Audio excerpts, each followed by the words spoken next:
Good morning. Thanks for having me. Oh, you're so welcome. Thank you for coming in. Also, thank you for your sponsorship of KRIM and everything that Banner does in the community. It's just a wonderful organization, and I know every time we go into the dome and see that flooring and the Banner Payson Medical Center, it's just you guys have had a really big impact on the community in many ways. It's the least we can do to try to give back for the trust of the community, and we're honored to be here, and we appreciate our partnership with KRIM. Appreciate you, Chris, in particular. We're glad to be here in another day in paradise. This morning, though, I didn't realize that on my deck, I went out and just that light sprinkle was frozen. So I didn't think we reached freezing, so I don't know if there's some physics that I don't understand, where air goes under your deck or something, but Makes it colder? Nearly slipped and fell. So, Oh, no. but I love this time of year. I think it's a beautiful time for us to be here. And you mentioning that's probably one of the things you see the most at the hospital, falls. It is one of our, in my 30 years, I don't know that I've seen as many ankle fractures at a rural hospital than we do at Payson. Wow. And a lot of that is going to roll the trash can out to the curb after a little bit of ice, and not always even any inclement weather involved. Just as we get older, and our population, me included, are older, and as a result we're more frail, bones become more brittle. We might have a bad knee, so we're compensating for that, and so we don't have an even gait. And so be careful out there. We want to make sure we want to be here to heal injury, but we don't want injury. And I think our topography probably has a lot to do with that, because many people's homes, they're on a hill or there's a grade, and so down in the valley it's pretty much flat, for the most part in most places. So here, you have the hills, you have the steeper driveways, you have steps, more steps. And crushed granite, which ends up with the rain. Sometimes it'll come across your driveway or sidewalk, and so it gets slippery. That's a great point. We do see a lot of falls and a lot of injuries, and then hiking. A lot of us don't act our age, and that's good. We want to extend our lives by being physically fit, but we get out on those trails and we end up with a lot of injuries from healthy people that were out on rugged terrain and different things. And so hospitals needed, emergency departments needed to help address those, and we try to manage as many of those cases as we can locally. We sure miss Dr. Rob Evans. He's the podiatrist that's been here for 8 years, very talented surgeon, was eager to be on call, and so he would be on call for 28 days in a row just because he's in town, he wants to be available. He ended up moving up. He had originally, before coming to Payson, had interviewed at the White Mountain Apache Hospital there. He really loves that area. His wife's in that region, but he didn't get that job, and so he came to Payson, and we're so glad. But he left us this year, and there's a new group that has partnered with, actually purchased Dr. Evans' practice, and they performed their first podiatry surgeries here in the last 2 months. And Dr. Ivan McLaws remains part of that group, and so he doesn't do surgeries any longer, but he's doing the general podiatry. So hope's on the way with that, and that's important to us because of the number of ankle injuries we have and foot injuries, and just regular podiatry needs that we have. I believe that's probably something you see, and you maybe see during your tenure across all the departments, where there is some turnover. I know though your turnover, your numbers currently are great, where you don't have a lot. We've done well. I don't want to. Knock on wood. I was just thinking that. You're like, Chris, why did you bring that up? No, but we need to celebrate when we can, and we feel like we've created with the help of all members of our team, we've created a good culture overall. You're never perfect. The minute you think you've arrived, you've gone the other direction. But we have retained on Our employee turnover remains under 13%, which is incredible. I've always wanted that. Wow. And so to do that after the pandemic is particularly exciting for us. On the provider side, we did have Dr. Tammy Adams transferred down to the valley to be closer to her mother, who was needing her help and assistance. So that's the only turnover we've had in recent years in primary care, knock on wood. And that's big progress for the last couple of years. But people's lives change, and there are reasons people move, and I've learned that you can't resent that. You just have to embrace what's best for each person you hire. So making sure it's a good fit is in the recruiting stage is really important, because if it's not a good fit, you don't blame them for not wanting to stay. And we're better off if they don't, you know what I mean, if for whatever reason. So when the recruiting side, we try hard to assess if they can be happy in Payson. And so one of the exciting initiatives, strategies that is going to be very helpful to us is the training of physicians in Payson through our family medicine residency program, partnered with Banner University, and University of Arizona. We just signed Dr. Ben Johnson. Dr. Johnson is a second-year resident. He began here in his first-year resident, and after graduating residency in a year and a half, he has agreed to come on board and be a permanent part. That's the best recruiting, because they already know Payson, they've already been trained here, and they choose to stay, and we're excited about that. Dr. Washak is another example, a medical student who was here, then did residency, and it works for Ponderosa Family Care. She knew Payson and stayed. Well, and I believe Dr. Johnson, we've had him on at least once, maybe twice even. Yes, he's great. He is a good fit, and his fiance is training as a physician, so we're hoping that upon the completion of her training, she's in a specialty, that there's some fit where we can help them so that they can choose Payson for both of them, even if there's a at-home type work. She's in radiology, so she'll be a radiologist, and so there may be an opportunity for her to do work here on our campus, and if not, she can do radiology from home. So we're always trying to look 3 to 5 years ahead and that's the hardest part, I think, is recruiting and then retention. And if we can do that, safety's improved, morale improves, your costs become more stable. It all begins with people. So that's bring up a good point. Sometimes people don't think about the cost involved in replacing employees. So what does that look like for Banner, say, when you have to recruit for a doctor, for nurses, or a technician? Yeah, it's a great question. Example is when you have, if it's a specialty that you require someone to be on call 24 hours a day, if you, the cost of recruiting typically across the industry, when they measure the cost of recruiting and the cost of a vacancy, it includes the cost of temporary coverage.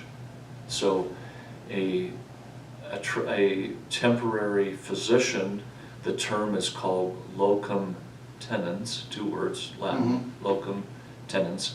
You recruit a locum tenens physician and you pay them usually twice, sometimes 3 times more than what you would have to pay a standard physician. Now they come in 13-week contracts, and they're hard to get, and they're hard to retain, and they're very expensive. And so that is an example of the cost of recruiting. The other is when you recruit in a shortage, any of the shortage professions, you offer a sign-on bonus, and that also typically helps with relocation costs, etc. And that can become expensive. And then the recruiting costs, the interviews, so. And I would imagine the recruiting costs increase with the salaries. So if you're hiring a specialist, a doctor that requires more pay or is going to get paid more, then those recruiters, if they take a percentage or however that works, versus maybe a technician that's coming in at a half or a third of that doctor's salary. Correct. It is proportionate. It all comes down to supply and demand. Wow. And, you know, salaries are a derivative really of how many years did it take you to do the training, in combination with how many vacancies are there across the country. And if there's a lot of vacancies across the country and it's a lengthy process to train, like 12 years to become subspecialist, then the salary becomes very high, especially if there aren't enough of them. So it's a challenge. So we're grateful to our medical staff. We're grateful for all of the community provider groups and clinics.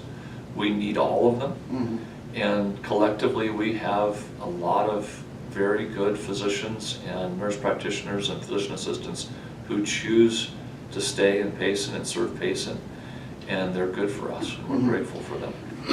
There's so many advantages, and I think you stated earlier that this is something that should be recognized and celebrated, because number one, it isn't like this everywhere. You just, as you said, you know, this is the lowest you've seen and the best you've seen in all the different rural hospitals you've been at. And it helps, I think, also with service to residents. So residents, instead of seeing new staff every time they go in, or there's different doctors, then that creates, you know, maybe a little uncomfortableness, or they have to get to know that doctor, build that relationship, and the doctor or nurse, technician building the relationship with that patient. So to, you know, do that over and over and over with different people, that also I think hurts with you know, I don't want to say trust, but just in the community where, oh, well, why maybe go here, go to Banner, if, you know, someone different, and I can go somewhere else, go to the Valley. But the environment that you and your staff and Banner Payson Medical Center has created are all these relationships, and that's important. It is. It matters a lot. And we're fortunate. The team's great. They have a lot of fun. And not always. I mean, there's some sober moments in the emergency department. You can only imagine these motor vehicle accidents and tragedies, especially, you know, certain ages just become heartbreaking. But when, I think because of that stress and trauma, when things are good, the team rebounds with good humor and kindness. They're very loyal. We step into a break room off stage.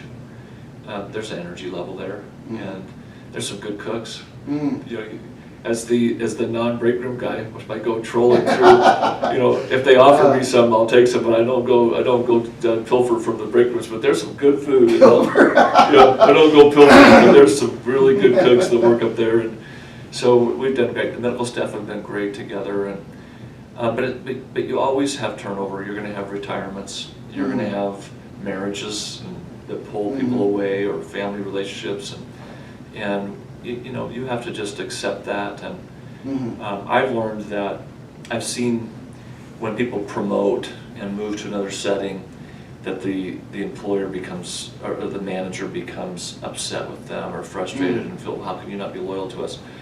You know, that doesn't accomplish anything, and hopefully we're friends for life. However, when you really love them and you want them to do what's best for them, your reputation becomes known, and they'll refer people back and say, I used to work in Payson from this hospital, you ought to go work there, they're great. And that's exactly what I was thinking.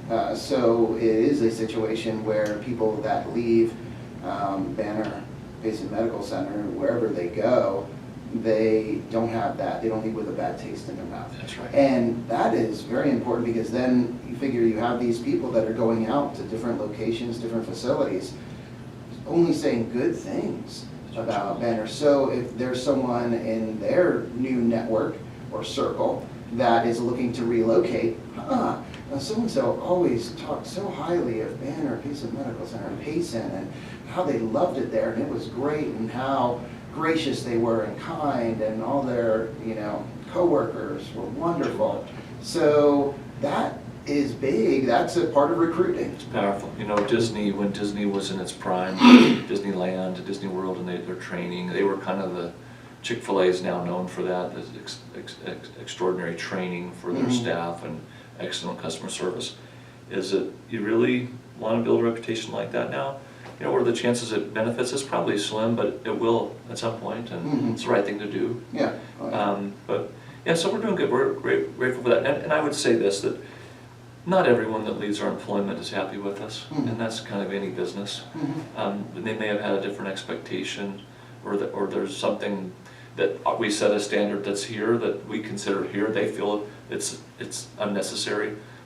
So there's going to be departures that are agreeable to both parties. This is not a fit, and so they're not going to speak high of us, and that's going to happen. But it's kind of like all of us. Every interaction we have, you would have never been elected mayor, and had you not been kind and your interactions have been consistent. And I think that's the same way when we, in business, we need to do the right thing. And I think good things come back to those who are genuine and not manipulative, but genuine.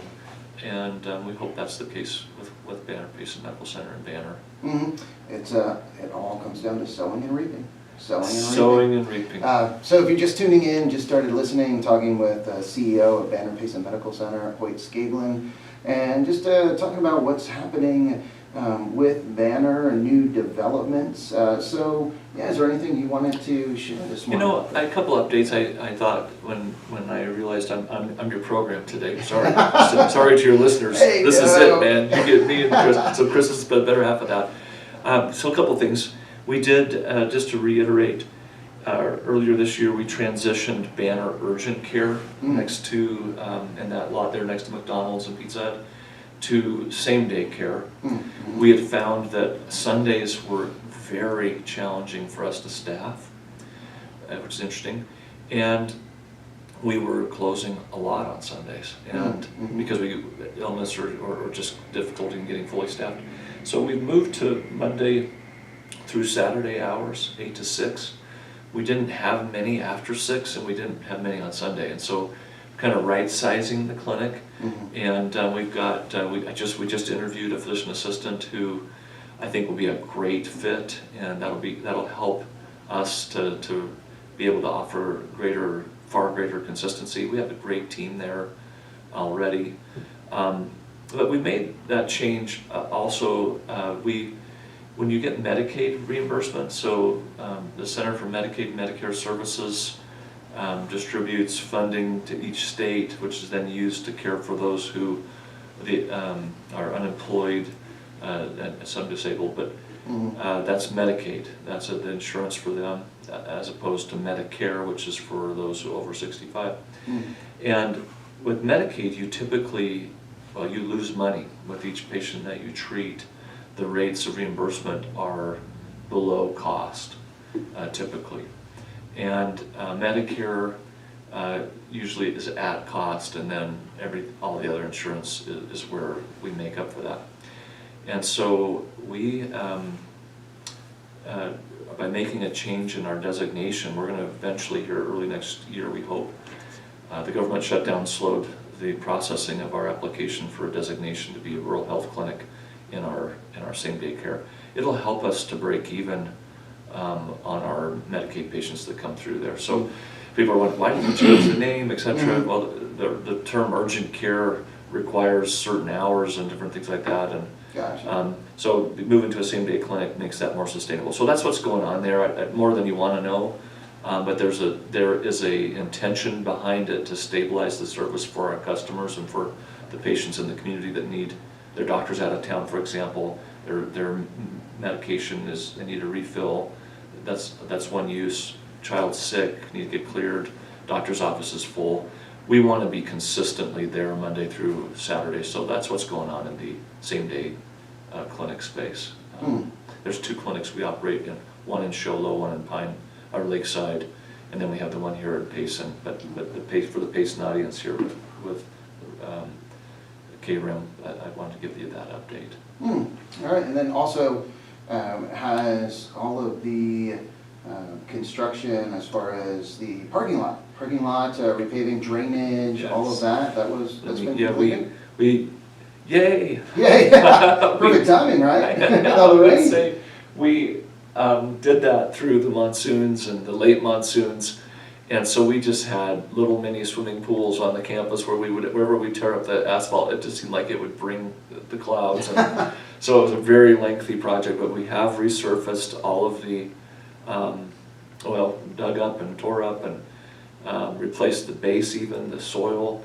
And so we were having drainage issues during certain high rains. There's still going to be some drainage. There is everywhere when that happens, but we're very pleased with that. That'll take care of the parking lot for 30 years. We intend to reseal frequently to prevent the cracks, to preserve the life of it.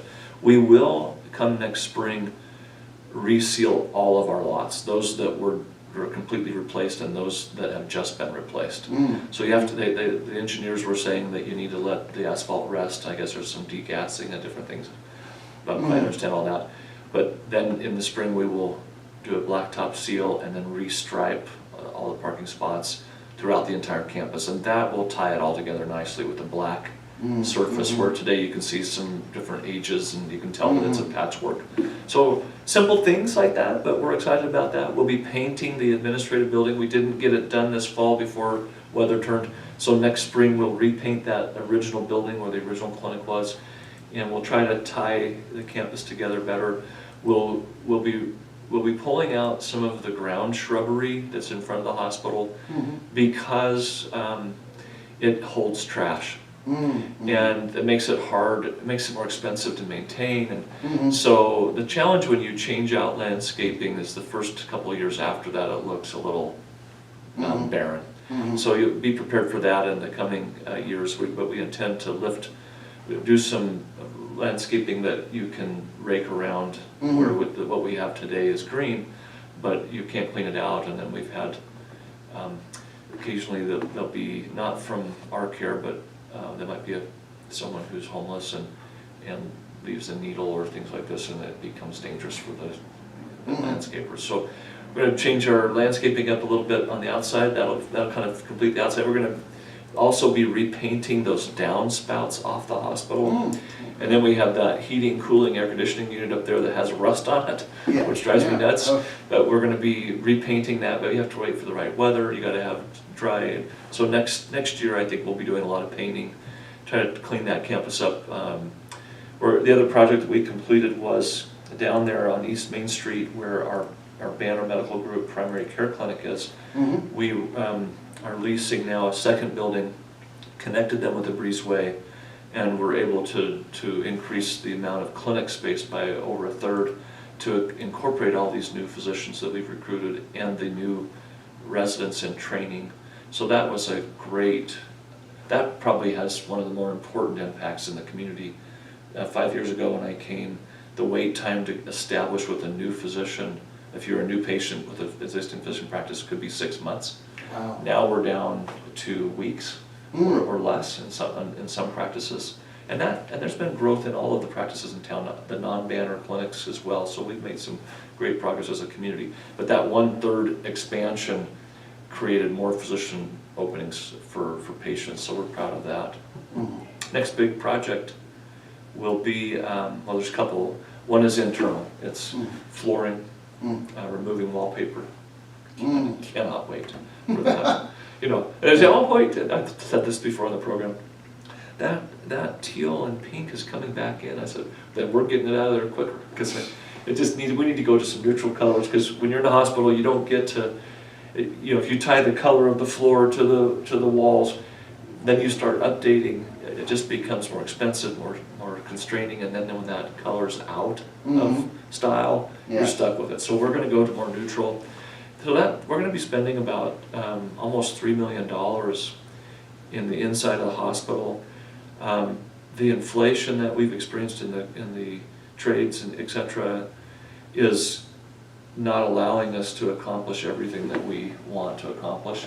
So we'll have to find additional funding in the years ahead but we'll try to do the public areas primarily, and then those less traveled areas may look a little dingy compared to the new.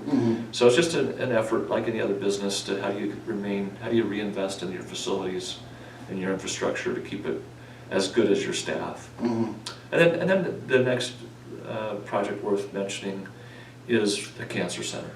So we've now selected an architect, an engineering firm. This is a specialized area, so you have to get those engineers and these architects have unique knowledge and experience. So this is a $10 million plus project.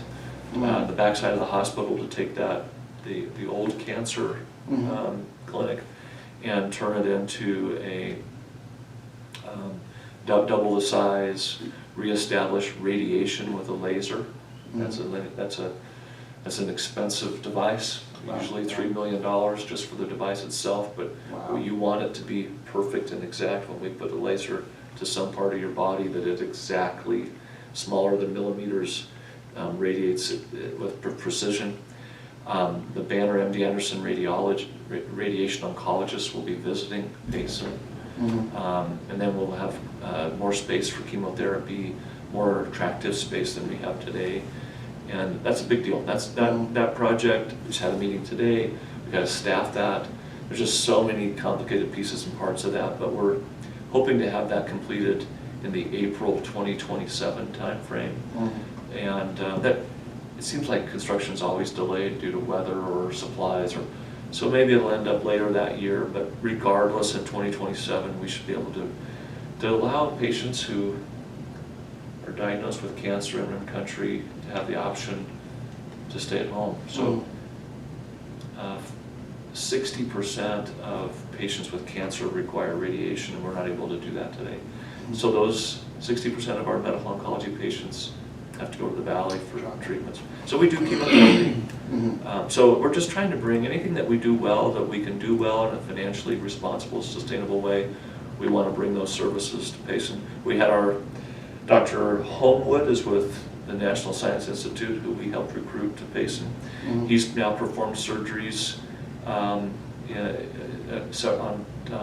2 different occasions coming to town, and it's a big deal. So those patients did not have to leave Payson for their clinic visits to the ear, nose, and throat, the otolaryngologist, and they were able to have their surgery safely performed here with great outcomes. And we're looking to now bring a spine surgeon. Now, don't get too worried. We're not going to do reconstructive spine, but we will be doing fusions and we'll do decompressions. And this will be done by Advanced Spine and Pain, who's been doing the interventional pain. And we refer out about 20 patients a month for these procedures. We will not be able to perform 20 a month, but we will begin to, for those more basic procedures that we can do safely, we will partner with an expert to do them. And so hoping that might become available in the second quarter, probably May, June of next year, maybe sooner, but I don't want to overpromise. We agreed on some key contracting terms this morning on that. So there's a lot of things, all types of things going on. I'm not sure what else would be of interest to talk about. But no, it's that time. Perfect. I know, so perfect timing. It is great to see just the reinvesting, all of the reinvesting that Banner is doing in the facility, in the community, and it's great. That's the goal. Yeah. It benefits us, helps the operation be more stable, and benefits, we hope, many residents in Rim Country. That's why we're here. We're not for profit. The profits we generate are reinvested, and we don't pay stockholders, etc. Yeah, no, that is great. Well, thank you, Hoyt, so much for coming on this morning and sharing. Always great to talk with you, and hope you and yours have a happy Thanksgiving. Thank you. You too. It's next week, I know. And everyone listening and watching, hope you guys have a wonderful Thanksgiving as well. And now it's time to get back to the music here on KRIM. But first, going to get an update from the National Weather Service, and we'll see if they're predicting more rain for today. I think this weekend supposed to get some more rain, which again, it is great to see. So after the weather update, we have some Tom Petty and the Heartbreakers, The Animals, Queen, and more. So keep it right here on KRIM, you guys. Thank you so much. Have a great rest of your day.